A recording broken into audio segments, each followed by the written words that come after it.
તો આ તરફ સુરેન્દ્રનગરમાં ભાજપનો સામાજિક સંવાદ કાર્યક્રમ યોજાયો, જેમાં પંડિત દીનદયાળ ઉપાધ્યાય ટાઉન હોલ ખાતે કાર્યક્રમ યોજાયો। કેબિનેટ મંત્રી કુંવરજીભાઈ બાવળિયાની અધ્યક્ષતામાં કાર્યક્રમ યોજાયો। તળપદા અને ચુવાડિયા કોળી સમાજના આગેવાનો ઉપસ્થિત રહ્યા હતા। રાજકીય ભેદભાવ ભૂલીને ચંદુભાઈ શિહોરાને જીતાડવા આહવાન કરાયું છે। પૂર્વ સાંસદ સોમાભાઈ પટેલ, કેન્દ્રીય મંત્રી ડોક્ટર મહેન્દ્ર મુંજપરા હાજર રહ્યા હતા। તો રાજ્યસભાના પૂર્વ સાંસદ શંકરભાઈ વેગડ પણ કાર્યક્રમમાં હાજર રહ્યા હતા। આગેવાનો સહિત કોળી સમાજના હોદ્દેદારો પણ ઉપસ્થિત રહ્યા હતા।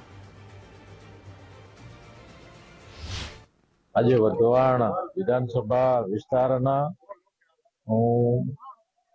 સામાજિક સંવાદ કાર્યક્રમ અંતર્ગત તળપદા કોળી અને ચુવાડિયા કોળીના સંમેલન યોજાયું ને આ સંમેલનની અંદર એક સુરે બધાએ એક જ સુર પૂરીને કીધું આ સમાજ એકત્રિત છે, ભેગો છે, એકાબીજાની સાથે રહીને જ કાયમ રહ્યો છે, બધા સમાજની સાથે જોડાયેલો રહ્યો છે, કાયમી બધાની સાથે જોડાયેલો રહ્યો અને આ ચૂંટણીમાં પણ જોડાઈને જ રહેવાનો છે અને ભવિષ્યમાં પણ દરેક ચૂંટણીમાં જોડાઈને રહેશે